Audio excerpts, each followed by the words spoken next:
native people in the Great Lakes have been battling to stay in the Great Lakes for almost 100 years prior to 1812. And that's part of the bigger picture, that these people weren't being moved out. They were fighting to stay in their homelands, the homelands of their fathers, their grandmothers, their grandfathers, where their ancestors are buried.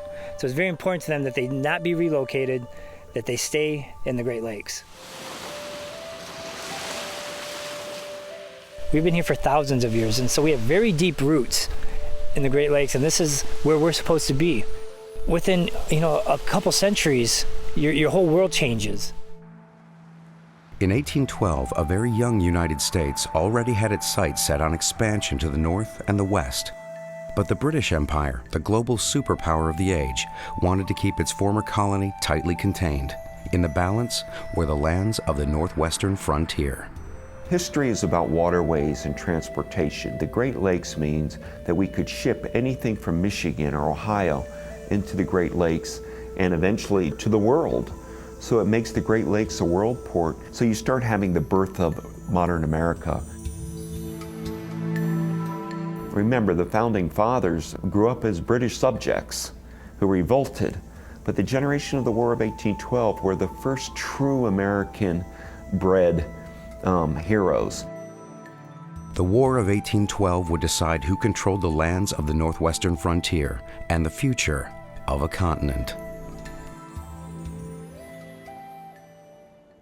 The War of 1812 in the Old Northwest is made possible in part by the Ohio Humanities Council, a state affiliate of the National Endowment for the Humanities, and in part by Buckeye Cable System.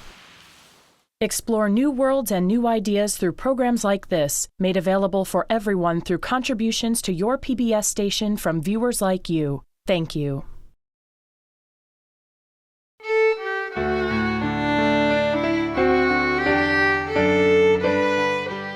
In August of 1810, two great adversaries met face-to-face in Grouseland, the governor's mansion in the Indiana Territory. William Henry Harrison was a rising star in the leadership of the new American nation, a territorial governor who would become a commanding general and president of the United States. Tecumseh was a new kind of Native American leader, building a tribal confederation that rejected the treaties and agreements of the past.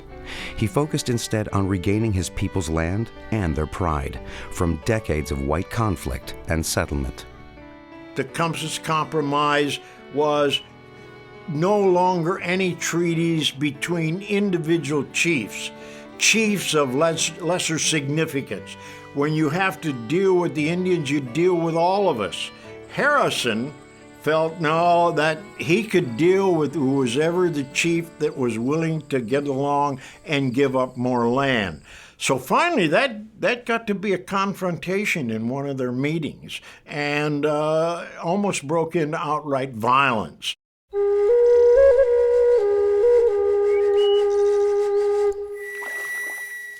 Tecumseh arrives in Vincennes with several hundred braves coming down the Wabash River in canoes. And he camps outside of the town. And at the same time, Harrison has a few soldiers with him. And the confrontation becomes so tension-filled that Harrison has his soldiers beside him, threatening to kill Tecumseh if he makes any kind of threatening effort against Harrison. Tecumseh insisted that recent treaties were illegitimate because not all tribes were in agreement. Harrison rejected Tecumseh's claims, saying that the Great Spirit would have made all the tribes speak one language if they were to be one nation. And Tecumseh really realized the role of Harrison. And what he tried to do, I think, to counteract that role was to get the Indians to agree that we will not sell, we will not sign any treaties unless we are in concurrence with one another. Both sides drew their weapons, and Tecumseh informed Harrison that if he didn't nullify the treaties, the Indian Confederation would broker an alliance with the British. Tecumseh is reported to have made an impassioned speech that no tribe has the right to sell, even to each other, much less to strangers.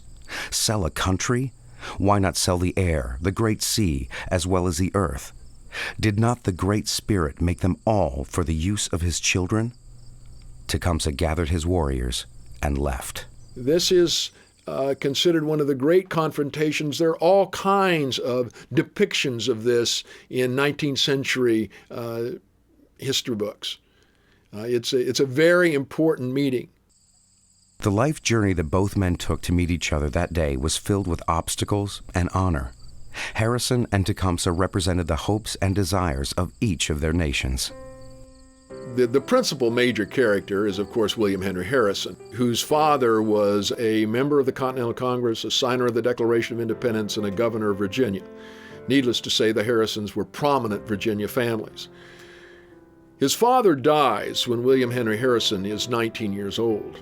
And the Harrison family was largely living in what we might call genteel poverty because their plantation had been ravaged by the British during the British invasion of Virginia in 1781.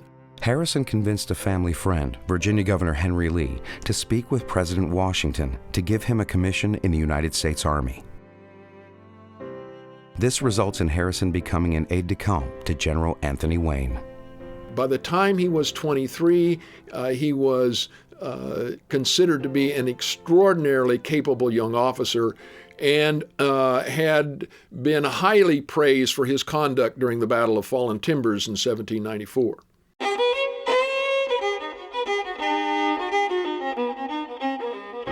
At Fallen Timbers, Anthony Wayne and the Legion of the United States meet the Confederated tribes that have banned to oppose United States settlement west, north, and west of the Ohio River. The British and the Americans meet separately and draw the U.S.-Canadian boundary through the Great Lakes where it is right now. And the Native Americans find that all of the land that they thought they had been promised by the British at the end of the war, that is, all the lands north of the Ohio River, are now ceded away by the British to the Americans. The battle lasts only a short time. As a matter of fact, it lasts such a short time that Anthony Wayne, at the battle's end, is convinced that he's only gone through a preliminary skirmish and halts his army before following up his victory, convinced that he's being lured into a trap. But the battle was actually over, with enormous consequences for the future history of the United States. The Greenville Treaty allowed there to be settlement of those parts of southern Ohio, which eventually led to the creation of the state of Ohio, and then after that Indiana, and then after that Illinois, Michigan, and Wisconsin, all of whom were part of that old Northwest Territory. The United States attempts to acquire that land first through negotiation and diplomacy. When that fails, it threatens and then eventually applies military force. After military force, Indians are bargained with, removed from the land, and the United States takes that land in its own name. As younger men, Harrison and Tecumseh fought at Fallen Timbers.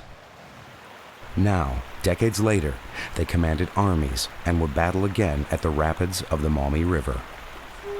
Tecumseh's got a long, rich history. He was considered the major enemy and a tool being used by Britain. The reason why the British started employing native people was they didn't have anybody to send. They were engaged in wars, in Napoleonic wars in Europe, and so this was the only way really to get recruits. The real, I think, beauty of what Tecumseh was doing was he was unifying all these tribes who are so different.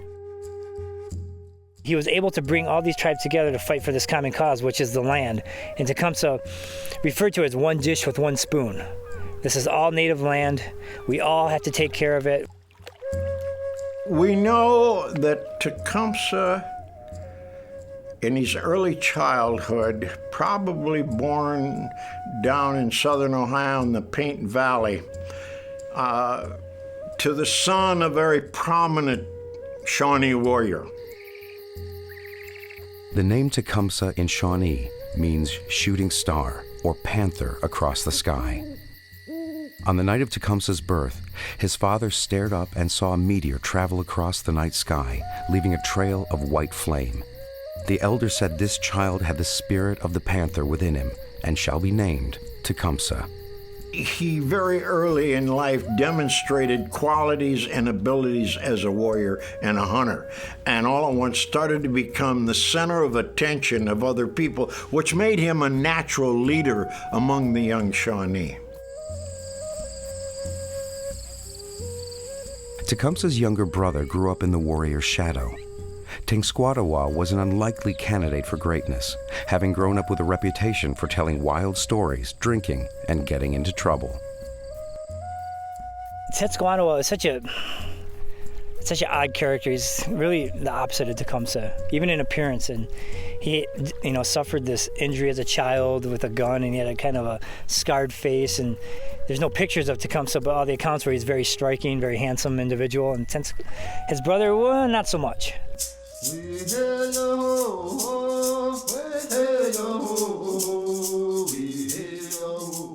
A near-fatal accident would change the course of Tenskwatawa's fortune and the course of the Indian affairs in the Old Northwest. They were preparing him for a burial, and all at once he awoke, and he tells the story how he had been to the happy hunting grounds and the stages that he went through and all of this. And this vision of this, okay, maybe it is a spiritualistic vision. So what we're seeing is a vehicle by which he's gaining attention that he has never had before. Soon the younger brother stepped out of Tecumseh's shadow and became famous amongst the tribes as the prophet, the visionary who would show them the way. They gathered around him in a village they called Prophetstown, near the Tippecanoe Creek in the Indiana Territory. Native Americans who lived within this region began to congregate around a charismatic Indian prophet by the name of Tenskwatawa, the Open Door. And the Open Door preached a message that's very similar to what evangelical charismatic Christians hear today. That message is repent, turn away from sin, and embrace a new spirituality. What Tenskwatawa was telling his people was turn away from white influences into our culture, turn away from liquor, turn away from alcohol. Harrison challenged the authenticity of the prophet by saying if he's such a powerful person with his visions and his communication with the powers, why can't he make the sun stop shining? Very shortly thereafter, the eclipse of that period occurred, which kind of really set up even a greater image of who the prophet was. Harrison learns that Tecumseh is going to try and coordinate his activities with the tribes in the Old Southwest, in modern Alabama and Mississippi. So while he's gone, Harrison gets permission from the Secretary of War to take a regiment of regular soldiers plus volunteers, mostly from Kentucky and Indiana, that will go north to destroy Prophetstown on Tippecanoe Creek. In 1811, before Tecumseh departed on a mission to strengthen the Confederation, he warned the prophet to resist engaging Harrison's men. But the pull of the spirit world on the prophet was stronger than his brother's military advice. One of the visions that he conjured up in his mind was that in conflict between the Indians around Prophetstown and Harrison's forces, Harrison's bullets would bounce off of the Indians. So rather than going out to meet Harrison with the idea of a friendly talk to see what's going on, he went out with the idea of conflict. The Battle of Tippecanoe involves an attack by the Indians led by Tenskwatawa against an encampment of the Americans. In the end, the Americans survive. They inflict heavy casualties. The Indians evacuate the village of Tippecanoe or Prophetstown, and the Americans burn it down. Harrison promotes Tippecanoe as a great victory for the United States. And when Tecumseh returns in the winter, he insists that his brother should only involve himself in spiritual affairs from now on. At that particular point, Tenskwatawa's relative power diminishes while Tecumseh's rises. Now he was taking over as the political military commander of several thousand braves. On June 18, 1812, President James Madison signed a declaration of war against the British. Although the U.S. House and Senate were torn over the issue, war was now on the way to the Northwest Territory. People did not like Britain because they were our enemy. We fought the Revolutionary War against them. And when we say fought about them, people died. Every family in the early 13 colonies, somebody knew somebody who died in the war because of the British. And so they were hated, and hated probably nowhere more than in the Northwest Territories. When the War of 1812 starts, Harrison is governor of Indiana Territory. And what he wants is a commission as a general officer in the expanding American Army. He applies for it and is turned down.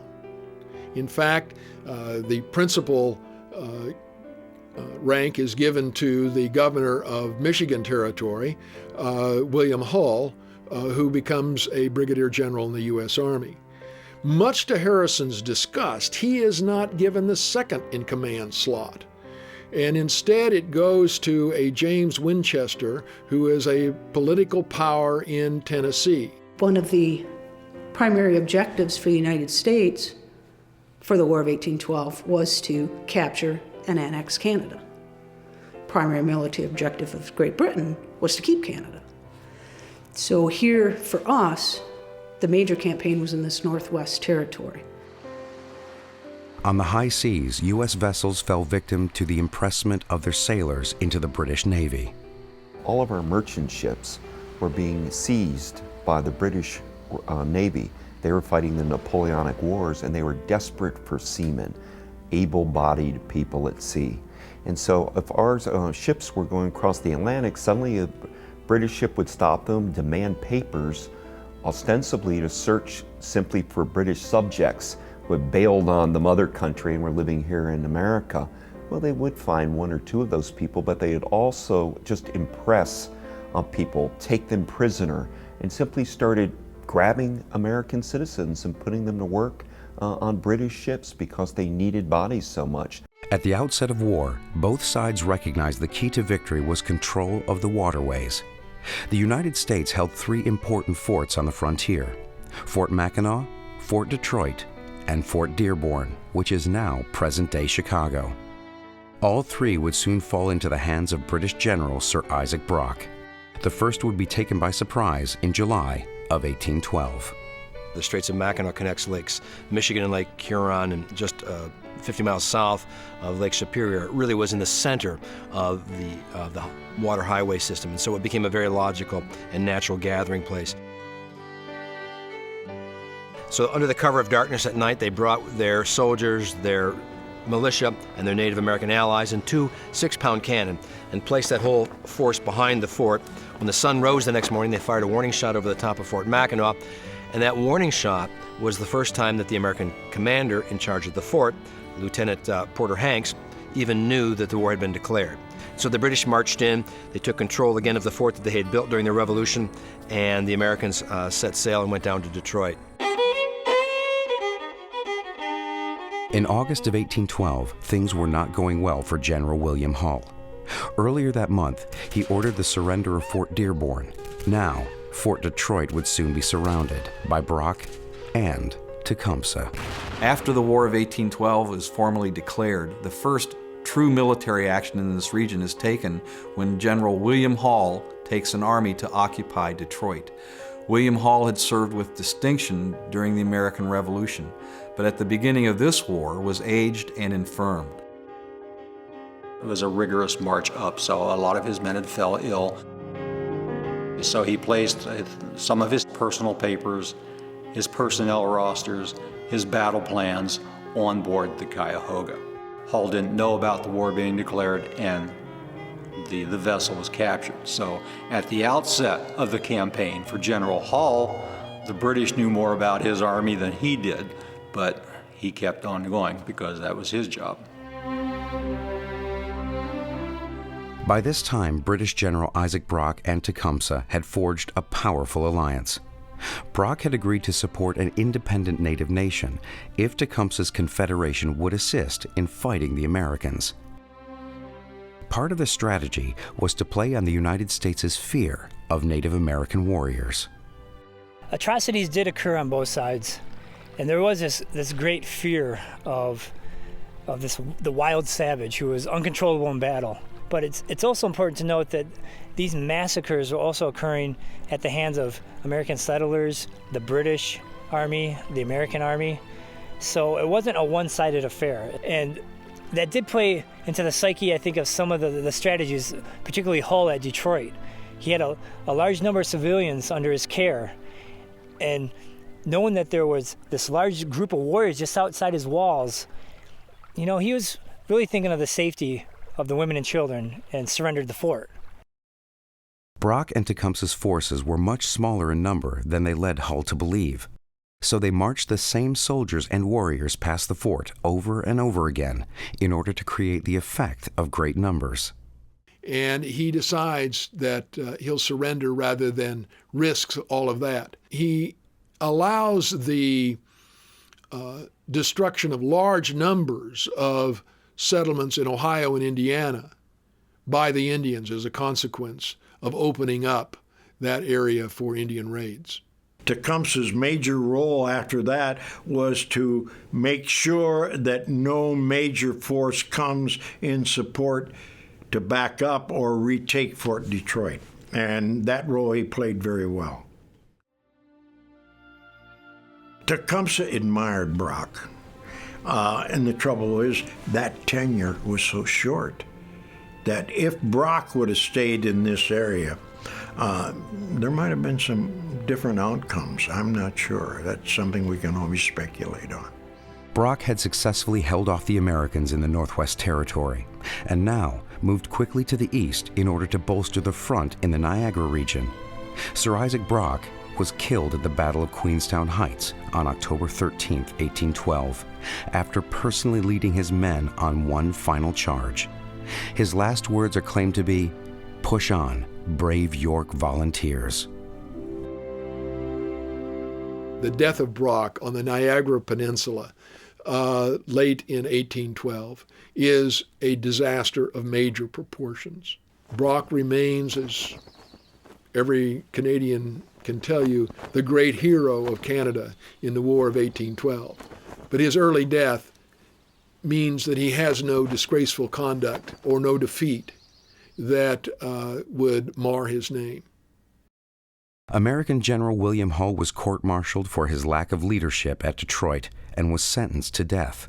However, President Madison granted him a reprieve. Hull would spend the rest of his life defending his service record in the Old Northwest. Now, what it caused was a shakeup in the whole leadership of the Western forces. And I think that was, in the long run, healthy because it brought into the picture the conflict between Winchester and Harrison, and that way it turned out to be a good thing. The government finally finds out that Winchester is not well liked by his mostly Kentucky soldiers. So as a consequence, they make Harrison the commanding general of the Northwest Army, as a major general in the Kentucky militia over a brigadier general in the U.S. Army, James Winchester. Needless to say, Winchester is not a happy camper. Sometime in the fire. And while he's encamped in the Maumee after a horrendous winter, where he loses 400 or 500 men because of lack of food, lack of proper clothing, lack of supplies. Harrison gave orders to Winchester to wait at the rapids until they could join their forces together and then take back Fort Detroit. But in January of 1813, Winchester decides to go north. Winchester learns that provisions and other supplies are available at a small French settlement called Frenchtown, which is where present-day Monroe, Michigan is. Winchester advances against Frenchtown, places a small guard of British militia and native allies to flight, and which time reprovisions his army. A few days later, he is attacked and his army is utterly destroyed at Frenchtown, and there's a massacre of a number of the prisoners after the battle, which is known as the River Raisin Massacre. Most of his men are killed or captured. Kentucky loses over 900 men in this battle. When I hear that mournful sound, sometime in the fire. Winchester becomes a prisoner of the British, and so this eliminates any rival to Harrison in the Northwest Territory. As a consequence, Harrison is promoted to Major General in the U.S. Army. And on February 1st, Harrison advances to the rapids of the Maumee River, where he begins to build Fort Meigs, a large and imposing facility that is intended as a supply depot in which he can accumulate the men and supplies necessary for him to recoup his army and then carry the war to Canada. River Raisin was a bad, it was a good victory for the British, a bad defeat for us. But I think a lot of it, when you use it as a rallying point, is more what happened to the captives afterwards. The atrocities that were claimed, how they were treated, and so forth, I think is the emotional thing that creates the battle cry, remember the River Raisin. Sometime in the water. Now Harrison was fully in control of the American war effort in the Northwest. He was determined to confront the British and native forces on familiar ground. Fort Meigs, in Harrison's mind, was easily defendable. A high bluff, a river. If the British were to invade with a major force, it would be using the Maumee as the artery of their invasion. So it was a logical place.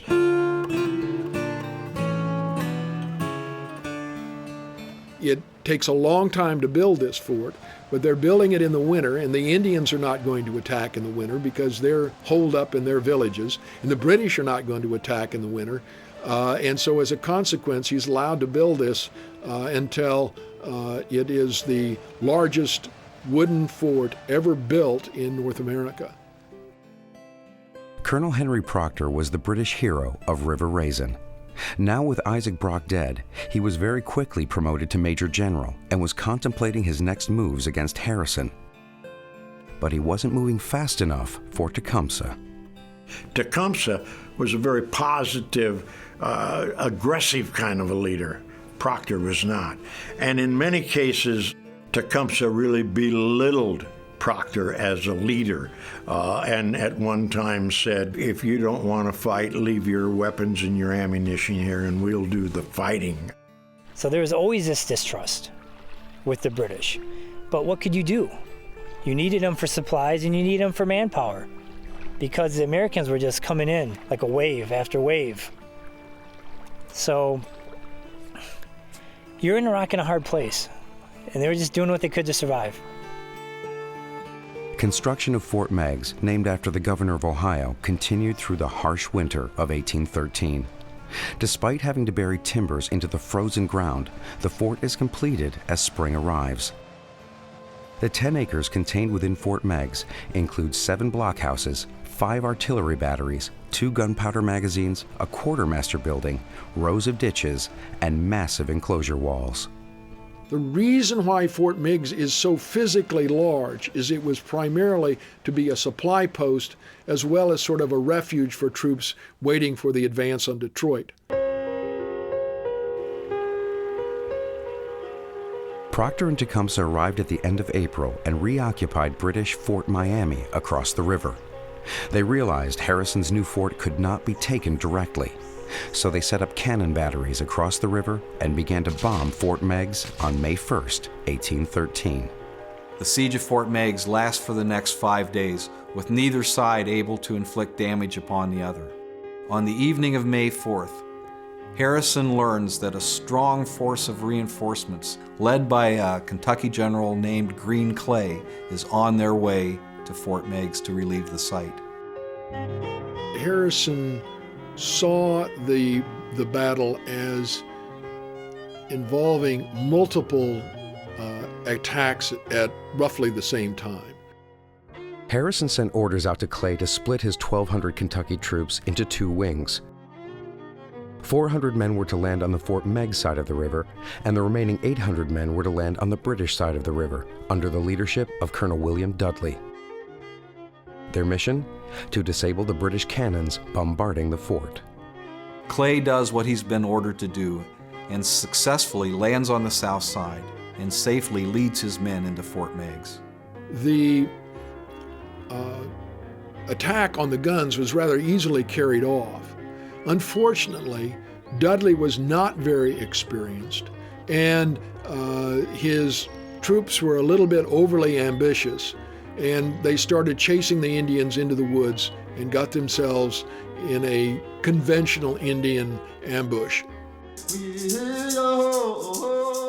Over 650 men are either killed, wounded, or taken prisoner.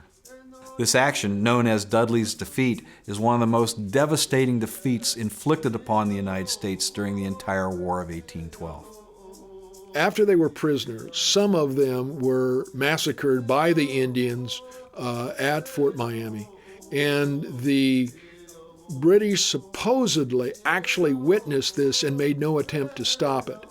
This is where Tecumseh's nobility is largely credited with stopping this particular slaughter of American prisoners of war, and why, to some degree, Tecumseh has such a noble reputation amongst Americans to this day. So if an individual surrendered himself, or they were just, a settler, caught wrong place, wrong time, it's been documented many times Tecumseh stopped one of his warriors from killing that individual, saying this is not how, an honorable warrior operates. The Indians who had attacked Fort Meigs and accompanied Proctor to the rapids, now with many prisoners and lots of plunder, begin to drift away. Dysentery and the ague had begun to infect the British troops who were now attacking the fort. And as a result, Proctor is compelled to give up the siege. On May 9th, British troops load their vessels and sail down the Maumee.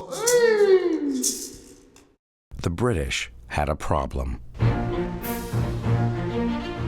They couldn't venture too far from their base at Fort Malden, or the Americans would take back Fort Detroit. And they were dependent on a long supply line, which was fed by ships on Lake Erie. The Americans were now building a fleet of their own ships, and Harrison left Fort Meigs to consult with the young Commodore of the naval fleet. So it was up to this new generation of young military officer, and the one that's becomes most important, partially by his own grit and determination and intelligence, and partly by plain dumb luck, was Oliver Hazard Perry. Full of manners, very intelligent, able to actually ship build and design. He really was a naval architect and an excellent military strategist. Perry is, of course, a member of one of the Navy's first families in the 19th century. And Oliver, as the oldest son, tries to secure as much advancement as he possibly can. So he volunteered for service on the lake to be the local commander for the squadron being built on Lake Erie. Erie was the best place on the eastern end of the lakes to build ships because it was a naturally protected harbor on 3 sides.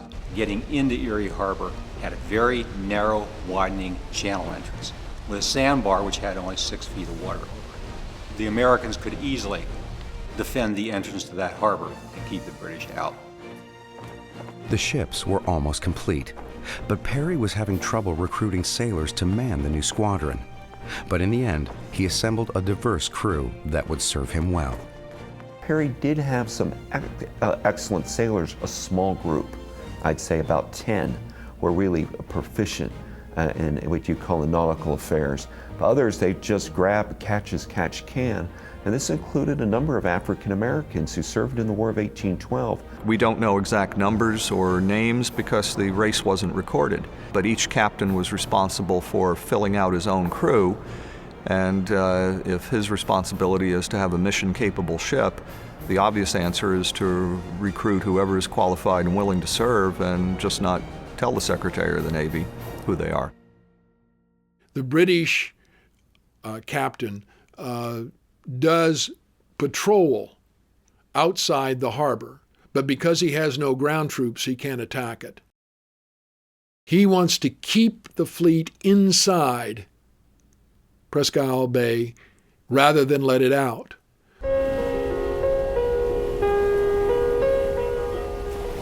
While the British patrol under the command of Robert Harriet Barclay is absent, Perry's men start releasing the ships from the harbor.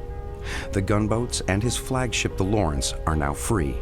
His other warship, the Niagara, is stuck on the sandbar. At that moment, the British return. Perry, is being the aggressive commander he is, heads straight for the British fleet. Now Barclay's several miles away, and he's looking through his spyglass undoubtedly, and he says, uh-oh, the Lawrence is on the lake, the gunboats are coming, there sits the Niagara, I'm outnumbered. Barclay turns around and heads back, and if that's not luck, I don't know what is.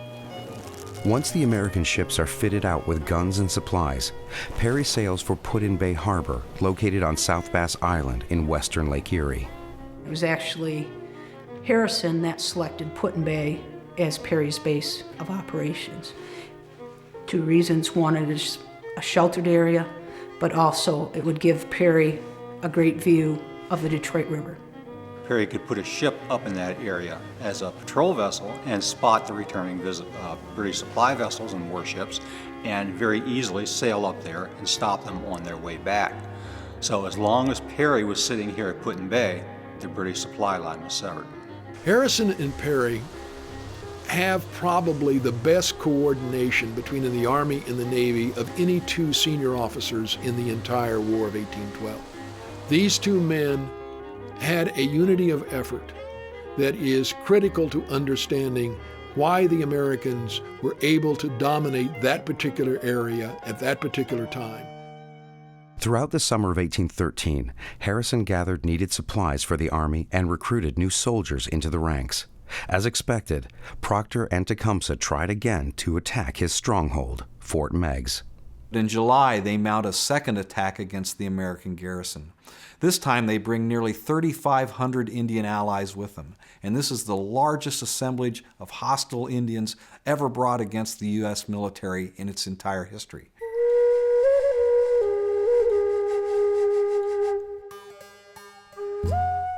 Proctor and Tecumseh devise a piece of military subterfuge to lure the Americans out of the garrison. Just out of sight, it sounds as if a battle is taking place between American reinforcements and the attackers, with a full complement of fifes, drums, and even American accents. It's a ruse. It's a plot intended to have the men inside the fort think that their allies are being attacked and to trick them into opening the gates and riding to their rescue, where native forces will then cut them to pieces. The man who is now in charge of Fort Meigs is Green Clay, the same man who brought Dudley's men to the rapids in May of 1813. And Clay is now a cautious man. Clay's junior officers aggressively urge Clay to allow them to mount up their men and ride to these Americans' rescue. But Clay refuses.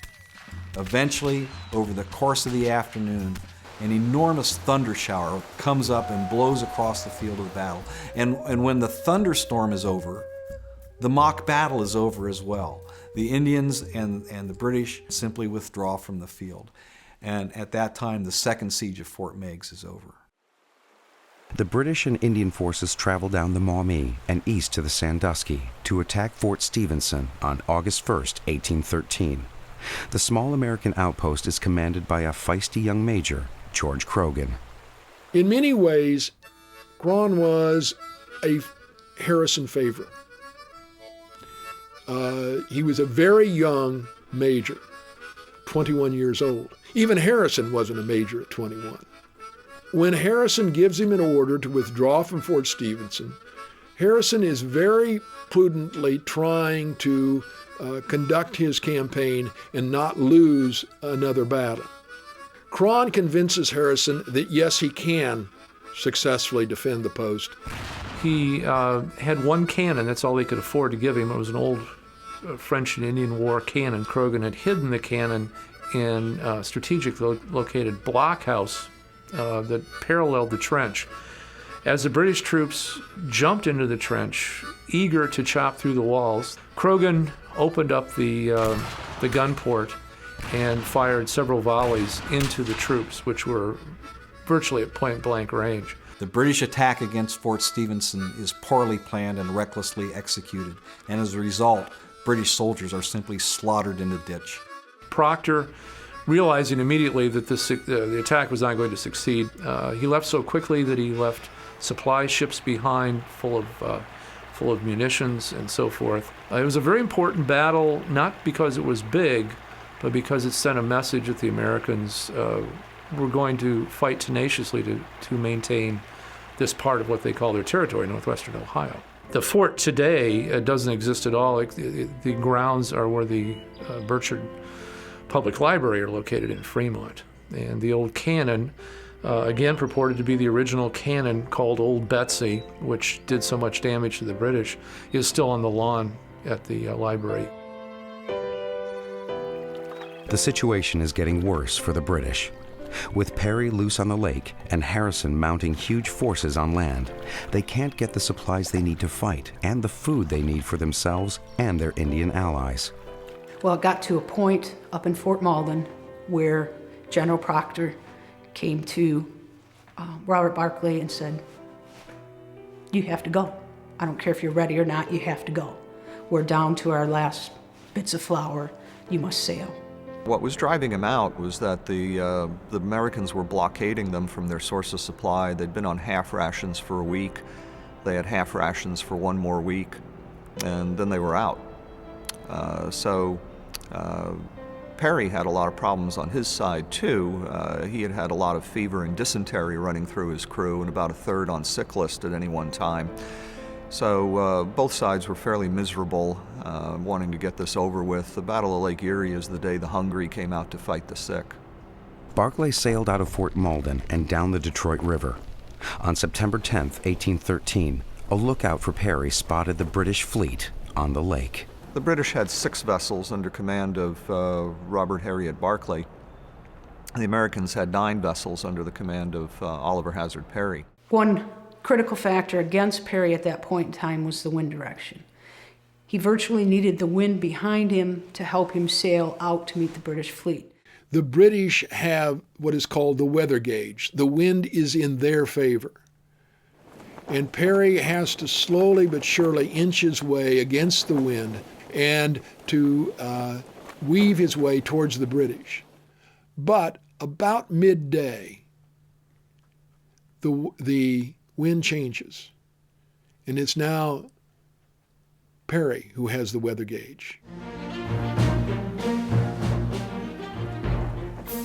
So he decided to take an extreme risk and ordered a downwind turn to sail directly at the enemy to close the range, very much as Nelson did at Trafalgar.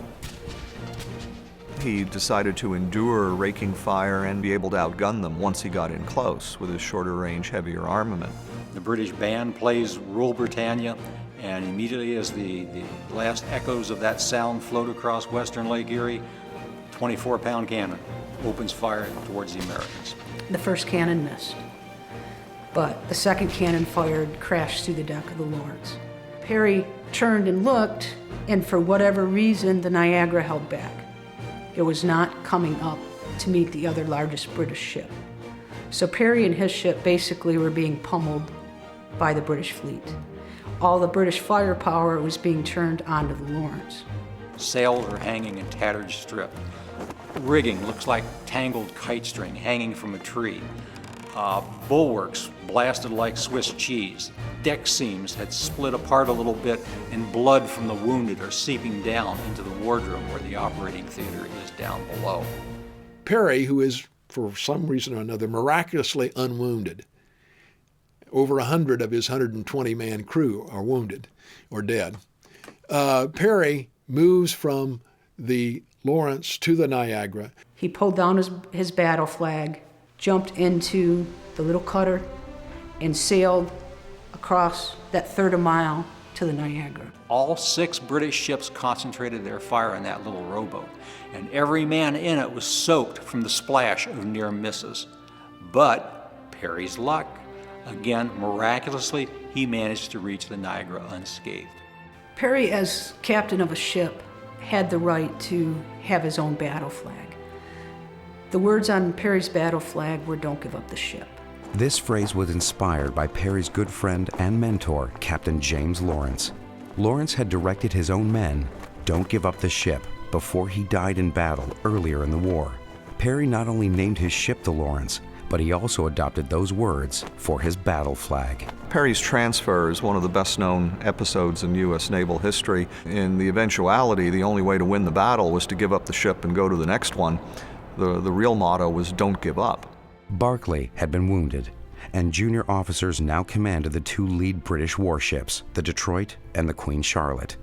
They ran into each other and became entangled. And so when Perry sails across their bows, he's able to rake down the entire length of both vessels and forces them to surrender rather quickly. This was the only time in the British naval history where they surrendered an entire fleet. Well, immediately upon the surrender of the British ships, Perry knew he had to notify his superior. So what he did is he found an old envelope, and he used his hat as a desk. And writing on the back of that old envelope in pencil, he wrote, "Dear General, we have met the enemy, and they are ours. 2 ships, 2 brigs, 1 schooner, and 1 sloop. Yours with great respect and esteem, O.H. Perry." So out of this engagement, 2 of the most famous sayings in American naval history come out of it. "Don't give up the ship," which is now the official motto of the U.S. Navy. And then the other one is, "We have met the enemy, and they are ours," which was the liberation call. It really, that line, when it reached Washington and the East Coast, it meant we could beat these guys. Soon after the battle, Perry transports Harrison's men across Lake Erie in stages, first to South Bass Island, then on to Canada. They land a few miles south of Amherstburg, expecting British opposition, but the British instead have evacuated Amherstburg, Fort Malden, Windsor, and Detroit, and are beginning to march towards the Thames River Valley in western Ontario. Perry participated in the Thames Campaign. He took what ships he could over the bar of the Thames River, sailed up to the head of navigation, borrowed a horse from somebody, and then served as a volunteer aide to Harrison. With Perry and Harrison in pursuit, the already strained alliance between the British and native forces is now at breaking point. Proctor wants to take everybody and move to the east and join up with the forces around Fort Niagara. Tecumseh wants to stay and fight and resist. Then the word comes of Harrison's army on the move. Tecumseh essentially accuses Proctor of being like a dog with his tail between his legs, running away, rather than fighting up as a man really should. At the River Thames, Proctor agrees to turn and fight Harrison's troops. The Indian forces are overpowered by the Americans, and the British troops retreat to the east. The Indians continue the resistance, and in that, Tecumseh is killed. The story is that those close to him, who were his dedicated followers, hid it, and today we still don't know where Tecumseh's body is, and that's part of the mystique of where he is. But how did he die? He died defending and fighting for the very thing he stood for, stopping white encroachment upon Indian land and a unified Indian front. It is a tremendous victory for the United States 600 British prisoners are taken in this, probably the largest surrender of British troops in the entire War of 1812. The War of 1812 continued for an additional 2 years after the Battle of Lake Erie. The Treaty of Ghent was signed on Christmas Eve, 1814. The conflict would continue in other theaters of war. The burning of the White House in Washington, D.C., the Battle of Baltimore that inspired the Star-Spangled Banner, and Andrew Jackson's late but heroic victory at New Orleans. Some of the figures that fought in the Old Northwest would find their place in American history, and some would be forgotten. Commodore Oliver Hazard Perry became the hero of the war. So he starts to head back towards Newport, Rhode Island, and he's feted all the way back. Every little town, city, testimonial dinners, and he had gained that glory that he so desperately sought. Perry would die young at 34 years of age on a diplomatic mission to South America. He contracted yellow fever and died on the high seas before arriving home. America would remember Perry. Canada would remember Brock, but others would be forgotten. The career of Proctor thereafter is one steady downward spiral. He's eventually court-martialed. He goes back to Britain and dies a few years later. Tecumseh and his legend would continue to grow over the centuries. He's beloved not only by Native Americans, but by all people who have a great love of the land and yearn to free themselves from oppression. His brother, the Prophet, would help lead the Shawnee into the West and establish a new settlement there, where he died in 1836. William Henry Harrison, territorial governor, military general, congressman, senator, and ambassador, would be elected the 9th president of the United States. At his inaugural celebration, he gave a speech that was too long in weather that was too cold and died of pneumonia soon after. One can speculate as to whether or not Harrison would have been a significant president or not. I think he had a lot of right motivation, but he was, by the time that he was elected in 1840, and in the brief 1 month that he served in 1841, was by that time a pretty old man. And how much really innovative stuff he could have done, I don't know. But this is an era of mediocre presidents. And so that how much more mediocre he could be than Fillmore or Buchanan, I don't know.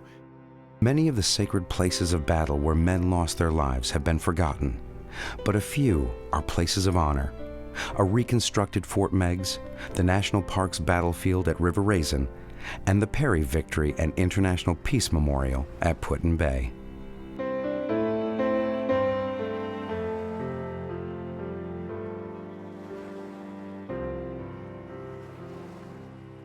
The American victories of the War of 1812 in the Old Northwest set the stage for the development of a growing nation. The United States acquires resources throughout the Great Lakes region.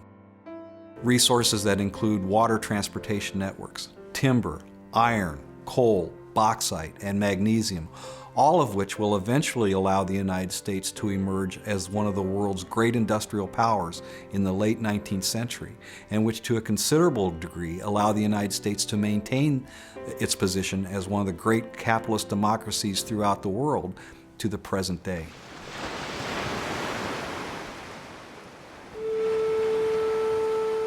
Native American tribes in the Old Northwest struggled to hold on to their culture. Now they found themselves living within the United States, against which they had so valiantly fought. So, and looking back at the War of 1812 and what my ancestors did, you know, I always relate that to the next generation and say, this is what your ancestors fought for. And it wasn't that long ago. You know, they went to great lengths, they went to great extremes to provide you with what you have today. So, act accordingly, act honorable, act respectful, because you come from a long line of great warriors. You have great pride, you know. So think of that when you're living your life to this day in this land.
If you would like to purchase War of 1812 in the Old Northwest on DVD, visit WGTE.org or call 800-243-WGTE. The War of 1812 in the Old Northwest is made possible in part by the Ohio Humanities Council, a state affiliate of the National Endowment for the Humanities, and in part by Buckeye Cable System. Explore new worlds and new ideas through programs like this, made available for everyone through contributions to your PBS station from viewers like you. Thank you.